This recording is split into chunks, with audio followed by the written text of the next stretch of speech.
So ಮನಸ್ಲಿ ಯಾರು ಅಂದರೆ ಊರು ಯಾವುದು, ಫ್ಯಾಮಿಲಿ ಯಾವುದು, ಫ್ಯಾಮಿಲಿ ಬ್ಯಾಕ್ಗ್ರೌಂಡ್ ಏನು, ಸೀರಿಯಲ್ ಇಂಡಸ್ಟ್ರಿಗೆ ಹೆಂಗೆ ಬಂತು? ಎಸ್, ನಾನು ಹುಟ್ಟಿದ್ದೆಲ್ಲ ಬ್ಯಾಂಗ್ಳೂರಲ್ಲೇ. ಓದಿದ್ದು 4th ಸ್ಟ್ಯಾಂಡರ್ಡ್ವರೆಗೂ ಬ್ಯಾಂಗ್ಳೂರಲ್ಲೇ ಓದಿದ್ದು. ಸೊ ಅಪ್ಪನೂರು ಬಂದು ಚಿಕ್ಕಮಂಗ್ಳೂರು ಆ್ಯಂಡ್ ಅಮ್ಮನೂರು ಬಂದು ಕುಣಿಗಲ್. 4th ಸ್ಟ್ಯಾಂಡರ್ಡ್ ಆದಮೇಲೆ 5th ನಾನು ಕುಣಿಗಲ್ಗೆ ಹೋಗ್ಬಿಟ್ಟೆ. 10th ನಾನು ಹಳ್ಳಿಲೇ ಓದಿದ್ದು, ಹಳ್ಳಿಲೇ ಬೆಳೆದಿದ್ದು, ಜಾಸ್ತಿ ಅದೇ ವಾತಾವರಣದಲ್ಲಿ ಇದ್ದಿದ್ದು. ಆ್ಯಂಡ್ ನಾನು ಹೀರೋಯಿನ್ ಆಗಬೇಕು ಅಥವಾ ಆ್ಯಕ್ಟರ್ ಆಗಬೇಕು, ನನಗೆ ಈ ಥರದ್ದು ಏನೂ ಕನಸೇ ಇರಲಿಲ್ಲ. ಇಂಡಸ್ಟ್ರಿ ಬಗ್ಗೆ ನನಗೆ ಗಂಧ ಗಾಳಿನೂ ಗೊತ್ತಿರಲಿಲ್ಲ. ಇಂಡಸ್ಟ್ರಿ ಈ ಥರ ಇರುತ್ತೆ. ಯೂಶ್ವಲಿ ನಾನು 8th ಸ್ಟ್ಯಾಂಡರ್ಡ್ವರೆಗೂ ಟಿ ವಿ ನೋಡಬೇಕಾದ್ರೂ ಸೀರಿಯಲಲ್ಲಿ ಏನು ಹಿಂಗೆಲ್ಲ ಮಾಡ್ತಾರೆ, ಇಮಿಡಿಯೇಟಾಗಿ ಕಾಸ್ಟ್ಯೂಮ್ ಹೆಂಗೆ ಚೇಂಜ್ ಮಾಡ್ತಾರೆ, ಅದು ಇದು ಒಂದಷ್ಟು ಇದೇ ಥರ ನೈಟ್ ಶೂಟೆಲ್ಲ ಮಾಡ್ತಾರಾ, ಆ ಥರ ಥಿಂಕಿಂಗಲ್ಲಿದ್ದೆ.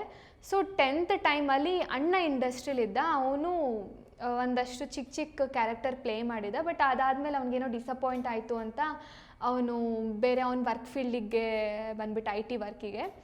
ಅದಾದಮೇಲೆ ಅಮ್ಮಂಗೆ ಸಿಕ್ಕಾಬಟ್ಟೆ ಆಸೆ, ಅಂದರೆ ಯಾರಾದರೂ ನನ್ನ ಮಗ ಫಸ್ಟು ಹೀರೋ ಆಗಬೇಕು, ಮಗನ ಹೀರೋ ಮಾಡಬೇಕು, ಆ ಥರ ಆಸೆ ಇತ್ತು. ಅವ್ನು ಡಿಸಪಾಯಿಂಟ್ ಆದಮೇಲೆ ಅಮ್ಮನ ಹತ್ರ ಒಂದಷ್ಟು ಈ ಥರ ಡೈರೆಕ್ಟರ್, ಅಂದರೆ ಅಣ್ಣನ ಸೇರಿಸ್ಬೇಕಾದ್ರೆ ಡೈರೆಕ್ಟರ್ ನಂಬರ್ಸ್ ಎಲ್ಲ ಇರೋದಲ್ವ. ಸೊ ಒಂದೊಂದು ಸರಿ ಅವ್ರು ಸ್ಟೇಟಸ್ಗೆ ಹಾಕಿದಾಗ ಅವ್ರು ಕೇಳಿದರು, ನಿಮ್ಮ ಮಗಳೂ ಯಾಕೆ ಒಂದು ಸರಿ ಇಂಡಸ್ಟ್ರೀಲಿ ಟ್ರೈ ಮಾಡಿಸ್ಬಾರ್ದು ಅಂತ. ಸೊ ಆವಾಗ ಯಾವುದೋ ಒಂದು ಸೀರಿಯಲಿಗೆ ನಾನು ಆಡಿಷನ್ ಕೊಟ್ಟೆ. ಬಟ್ ಅದಾದಮೇಲೆ ಆಡಿಷನ್ ಕೊಟ್ಟೆ, ಇಮಿಡಿಯೇಟಾಗಿ ನನಗೆ ಇನ್ನೊಂದು ಮೂವಿ ಆಡಿಷನ್ ಸಿಕ್ತು. 10th ಸ್ಟ್ಯಾಂಡರ್ಡ್, ಇದೆಲ್ಲ ನಡೆದಿಲ್ಲ, ಲೈಕ್ ನಾನು 10th ಇರಬೇಕಾದ್ರೆ. ಅದಾದಮೇಲೆ ವಿದ್ಯಾರ್ಥಿನಿಯರೇ ಅಂತ ಒಂದು ಮೂವಿ ಆಡಿಷನ್ ಬಂತು. ಸೊ ಆಡಿಷನ್ ಕೊಟ್ಟಾಗ ನಾನೇನು ಒಳ್ಳೆ ಪ್ಯಾರಾಗ್ರಾಫ್ ಥರ ಓದ್ಕೊಂಡು ಹೋಗಿದ್ದೆ ಅವ್ರು ಡೈಲಾಗ್ ಕೊಟ್ಟಾಗ. ಸೊ ಅವರು ಸೆಲೆಕ್ಟ್ ಅಂತ ಹೇಳಿಬಿಟ್ರು ನೆಕ್ಸ್ಟ್ ಡೇ ಬಂದಾಗ. ಅದರಲ್ಲೂ ನನಗೆ ಇನ್ನೊಂದು ಆಶ್ಚರ್ಯ ಏನು ಅಂದರೆ 2 months ನನಗೋಸ್ಕರ ಕಾದಿದ್ದಾರೆ ಅವರು, ಲೈಕ್ ವರ್ಕ್ಶಾಪ್ ಕಂಡಕ್ಟ್ ಮಾಡೋದಕ್ಕೆ. ಅಂದರೆ ನನ್ನ ಎಕ್ಸಾಮ್ ನಡೀತಿತ್ತು ಆ ಟೈಮಲ್ಲಿ. 2 months ಕಂಡಕ್ಟ್ ಅದಾದಮೇಲೆ ವರ್ಕ್ಶಾಪ್ ಮಾಡಿದ್ರು.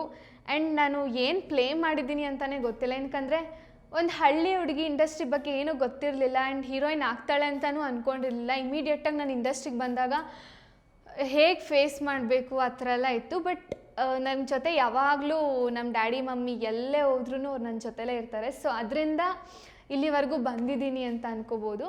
ಅಲ್ಲಿಂದ ನನ್ನ ಜರ್ನಿ ಸ್ಟಾರ್ಟ್ ಆಗಿದ್ದು. ಡೈರೆಕ್ಟರ್ ಹೇಳ್ತಿರ್ತಾರೆ ಯಾವಾಗಲೂ, ಫಸ್ಟು ನನ್ನ ಗುರುಗಳೇ ಅವರು, ನಾನು ಅವರಿಂದನೇ ಇಂಡಸ್ಟ್ರಿಗೆ ಆ್ಯಕ್ಚುಲಿ ಬಂದಿದ್ದು, ಅರುಣ್ ಸರ್ ಅಂತ.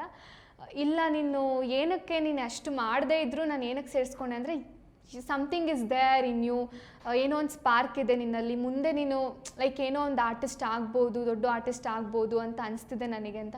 ನಾನು ಎಲ್ಲೇ ಹೋದ್ರೂ ಎಲ್ಲ ಇದೇ ಮಾತು ಹೇಳ್ತಾರೆ.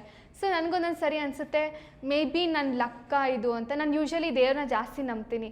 ಅವರೇ ನನ್ನ ಇಂಡಸ್ಟ್ರಿಗೆ ಕರ್ಕೊಂಡು ಬಂದ್ರಾ ಏನಕ್ಕೆ, ನನಗೂ ಒಂದೊಂದು ಸರಿ ಅನಿಸುತ್ತೆ ಏನಕ್ಕೆ ನಾನು ಇಂಡಸ್ಟ್ರಿಗೆ ಬಂದೆ ಅಂತ. ಏನಕ್ಕಂದರೆ ನನ್ನ ಕನಸೇ ಇರಲಿಲ್ಲ ಇಂಡಸ್ಟ್ರಿಗೆ ಬರೋ ಅಂಥದ್ದು. ಸೊ ಬಂದ ಮೇಲೆ ತುಂಬ ಎಂಜಾಯ್ ಮಾಡ್ತಾ ಇದ್ದೀನಿ ಇಂಡಸ್ಟ್ರಿನ. ನಾತಿಚರ. ಯಾ,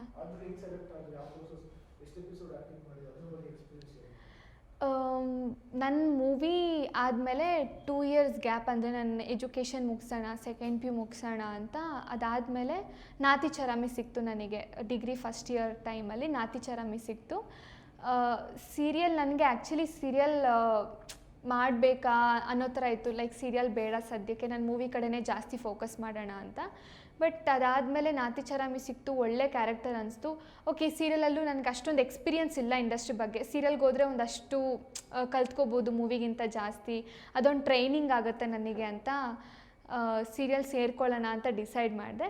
ಆ್ಯಂಡ್ ಅದೊಂದು ನನಗೆ ನಾತಿಚರಾಮಿ ಒಳ್ಳೆ ಕ್ಯಾರೆಕ್ಟರ್, ಭಕ್ತಿ, ವೆರಿ ಡೀಸೆಂಟ್. ಆ್ಯಂಡ್ ಅವಳು ದೇವ್ರನ್ನ ತುಂಬ ಆರಾಧಿಸ್ತಾಳೆ, ದೇವ್ರನ್ನ ತುಂಬ ನಂಬ್ತಾಳೆ.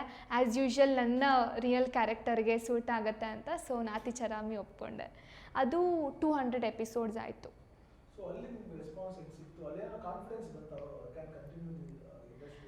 ಹಾಂ, ನಾತಿಚರಾಮಿ ಪ್ಲೇ ಮಾಡಬೇಕಾದ್ರೂ ಒಂದಷ್ಟು ಜನ ನನಗೆ ಈ ಮೂವಿ ವಿದ್ಯಾರ್ಥಿನಿಯರೇ ಮೂವಿ ಅದಾದಮೇಲೆ ಸ್ಟಾಪ್ ಆಗಿಬಿಟ್ಟಿತ್ತು. ನಾನು ಎಜುಕೇಷನ್ ಕಡೆ ಕಾನ್ಸಂಟ್ರೇಟ್ ಮಾಡಬೇಕಾದ್ರೆ ಇಂಡಸ್ಟ್ರಿ ಕಡೆ ಕಾನ್ಸಂಟ್ರೇಟ್ ಮಾಡ್ತಿರ್ಲಿಲ್ಲ ನಾನು ಅಷ್ಟೊಂದು. ಬಟ್ ನಾತಿಚರಾಮಿ ಸಿಕ್ಕಿದಾಗ ಒಂದಷ್ಟು ಕಾಂಟ್ಯಾಕ್ಟ್ಸ್ಗಳು ಬೆಳ್ಕೊಂತು. ಒಂದಷ್ಟು ಸೀರಿಯಲಿಗೆ ನಾತಿಚರಾಮಿ ವೈಂಡಪ್ ಆಗ್ತಿದ್ದಂಗೆ ನನಗೆ ಒಂದಷ್ಟು ಸೀರಿಯಲ್ಗಳು ಸಿಕ್ತು. ಆವಾಗ ಅನಿಸ್ತು, ಓಕೆ ಲೈಕ್ ಇಂಡಸ್ಟ್ರೀಲಿ ಸ್ಟೇ ಆಗೋದಕ್ಕೆ ಇಷ್ಟೊಂದು ಕಾರಣಗಳು ಸಿಗ್ತಿದೆ ನನಗೆ ಅಂತ. ನಾತಿಚರಾಮಿ ಮಾಡ್ತಿದ್ದಂಗೆ ನನಗೆ ತುಂಬ ಕಡೆ ಆಫರ್ಸ್ ಬಂತು, ಸೀರಿಯಲಲ್ಲಾಗಿರ್ಬೋದು ಆ್ಯಂಡ್ ಮೂವೀಸ್ ಆಗಿರ್ಬೋದು, ಒಂದಷ್ಟು ಕಡೆ ಆಫರ್ಸ್ ಬಂತು. ಒಳ್ಳೆ ರೆಸ್ಪಾನ್ಸ್ ಸಿಕ್ಕಿದೆ ನಾತಿಚರಾಮಿಯಿಂದನೂ. ಆ್ಯಕ್ಚುಲಿ ನಾನು ಜಯಲಲಿತಾಗೆ ಬರಬೇಕಂದ್ರೆ one of the reason Nathicharami ಕೂಡ.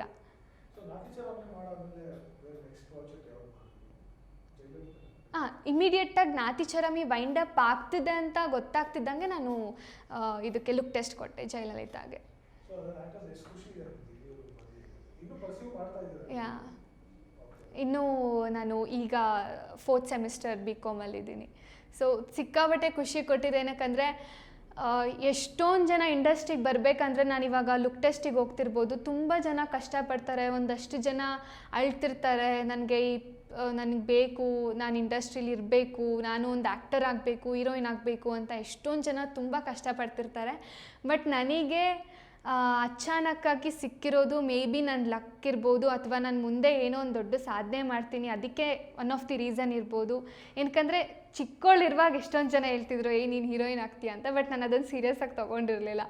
ಬಟ್ ಆದಮೇಲೆ ನಂಗೆ ಸಿಕ್ಕಿರೋದು ಖುಷಿ ಕೊಡ್ತಿದೆ. ಇಷ್ಟೆಲ್ಲ ಅಚಾನಕ್ಕಾಗಿ ಬಂದು ಇಷ್ಟೊಂದು ಫೇಮಸ್ ಆಗಿ ಒಂದೊಳ್ಳೆ ಪಾತ್ರ ಸಿಕ್ಕಿ ಇಷ್ಟೊಂದು ಆಫರ್ಸ್ ಬರಬೇಕಾದ್ರೆ may be I hope I will deserve it.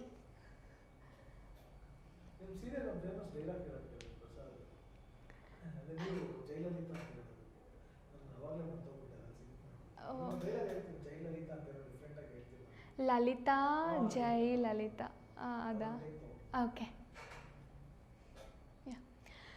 ನನ್ನ ಸೀರಿಯಲಲ್ಲಿ ನನ್ನೊಂದು ಫೇಮಸ್ ಸಿಗ್ನೇಚರ್ ಇದೆ, ಲಲಿತಾ ಜೈ ಲಲಿತಾ.